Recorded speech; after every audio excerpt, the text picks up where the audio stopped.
You're about to watch the Polly Detmers channel. Enjoy.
Sticks a little.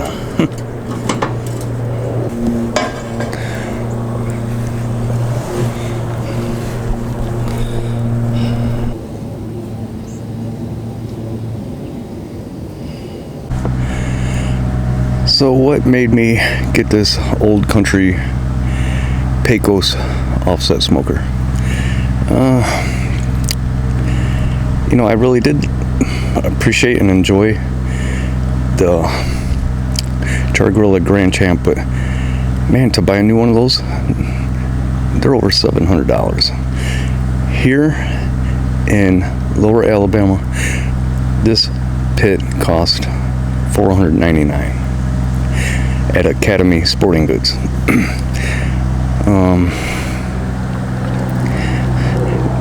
I will say the metal seems a little bit more dense than what was on the Grand Champ.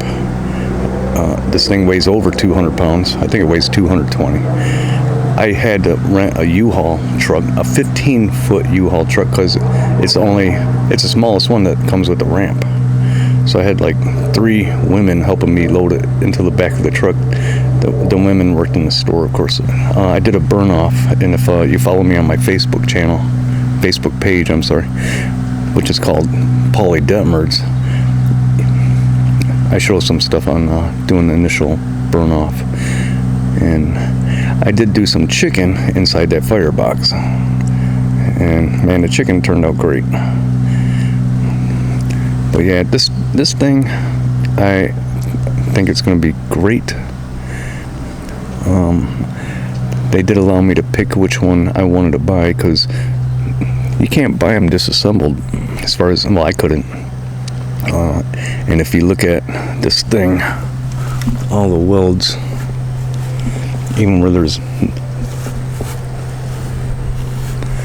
nuts, there's welds on the bolt. But other than that, everything's welded. And I did inspect all the welds before I picked this one. They had about 4 of them.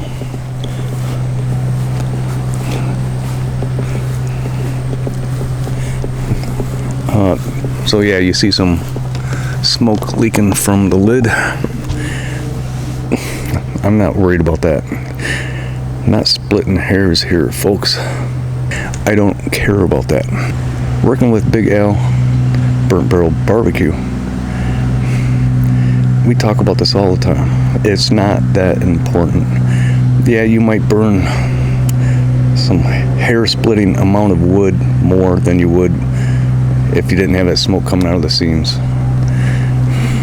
But as long as you get the temperature, you're going to be fine. And it's not like here in Alabama, I'm not going to be able to keep the temperature. It's been like 90 degrees every day. I'm loving it. I'm just sitting out here in the sun, enjoying the backyard. Still got a lot of work to do back here. It's small, and that's what we wanted. The backyard is it's small, what we wanted, and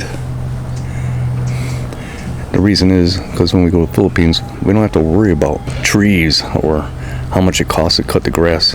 I didn't want a big yard. In Michigan, I had them big maple trees. Forget that. Just one bad storm, that tree's on top of your house. Then I got to fly back home from the Philippines. Are we going back to the Philippines? Yes, we certainly will. Question is when. When do we want to go there? That's the question. Things I like more about this offset over the Grand Champ is the stack is welded on.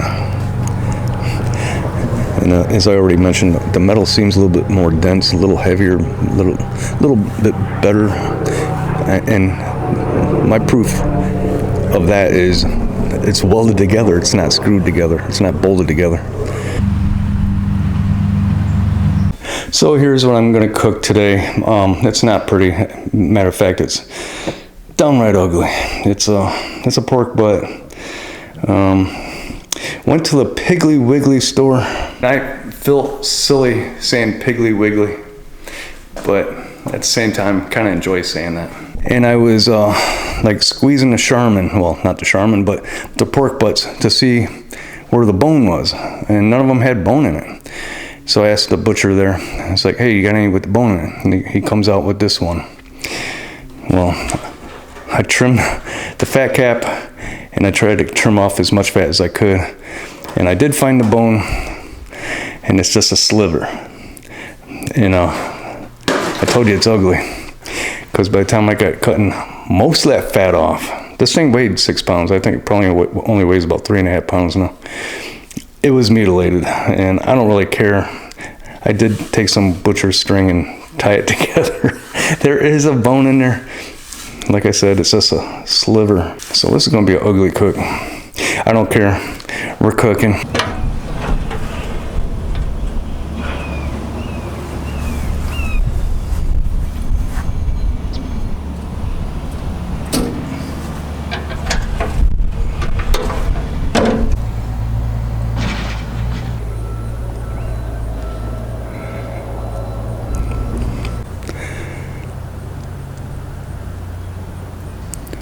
Going on 2 hours now.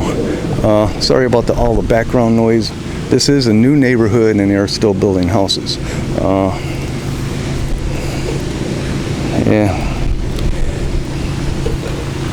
Everything's going good except for the ugly meat that I got in there. But it looks pretty good for what it is. Yeah, this chunk of meat is ugly, but now that it's cooking, it's getting a little bit of color. It's getting a little beauty about it. All right, it's about 2 p.m. and we're about just over 4 hours into this cook. Now you see this ugly pulled pork or ugly pork butt. Color looks nice. It's about 147 degrees at this point, depending on where you measure the temperature. But yeah, in general, it's about 145. Applewood is nice. Only thing bad about this applewood, a box of it costs, I'm gonna whisper so a little lady don't hear, $25.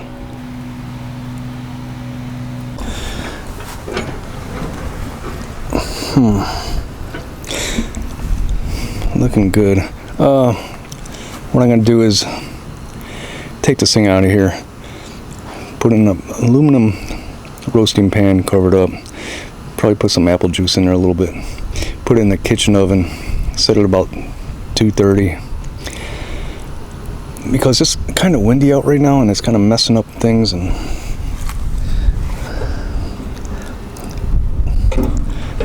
I don't know. I don't want to burn any more of this apple wood at the cost it's at. And you guys have never known me to be a cheapskate. Because sometimes I just waste money for you, the best subscriber on YouTube. Okay, I'm gonna get this thing out. Bring you back when I get inside. Yeah, all right, here it is, and yeah, got a nice color and everything. Looks a lot better than when I first put it in. The ugly pork butt. Put a little apple juice over it. Not much.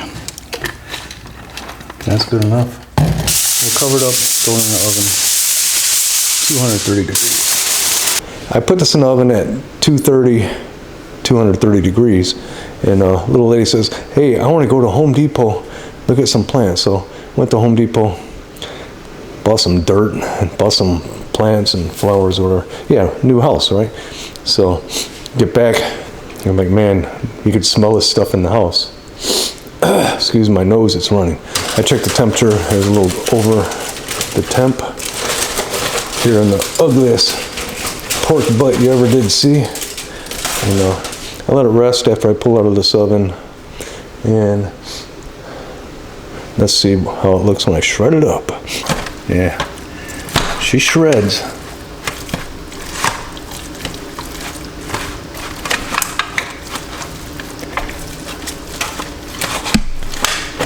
She shreds. Oh wow, look at that. Did it come off clean? Yeah, pretty much. Yeah, it's clean. We'll just pretend. Okay. Little lady made some great potato salad. And she usually makes some amazing coleslaw, but we really didn't have time for her to make that too. She made the potato salad yesterday. Coleslaw, I went to Winn-Dixie grocery store. Just bought some already made. Doesn't really look as good as the little lady's, but let's give this piece a try. Oh, hell yeah. So a little lady made some potato salad. Yeah, we ate some of this, but we got another whole container in the refrigerator. And I went to the Winn-Dixie and bought this coleslaw. I forgot to mention I bought these brioche buns. Yeah, they look pretty good. Nice. Here is my brioche bun with the pulled pork. This is Alabama Winn-Dixie. So I'm gonna throw some of that on there. Not too much. No, jeez. Yeah, looks good. Lily says it's not real good. She makes better. I know that, but you didn't make it, but you did make the potato salad, little lady. Yeah. Oh, let's get some potato salad on there. Let me close this up or cap it off. We have been eating this potato salad, as you can see. I'm gonna add some of this holy voodoo to it from Meat Church. I know I'm just blowing up Meat Church here today in this video, but I'm gonna add some of this to this potato salad, and it is great. Potato salad made by the little lady. And she's behind the camera right now, so I'll let you all know. Here we go.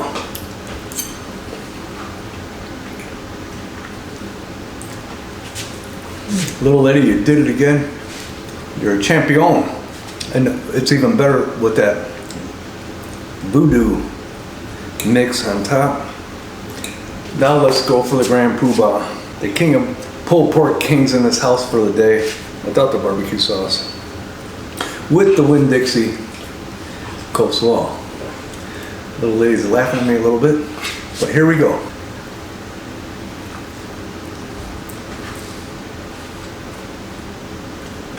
All right, to close this up, the pulled pork, it was good. Was it burnt barrel barbecue good, like Big Al does back in Michigan? No. That's the best pulled pork I've ever had in my life, actually.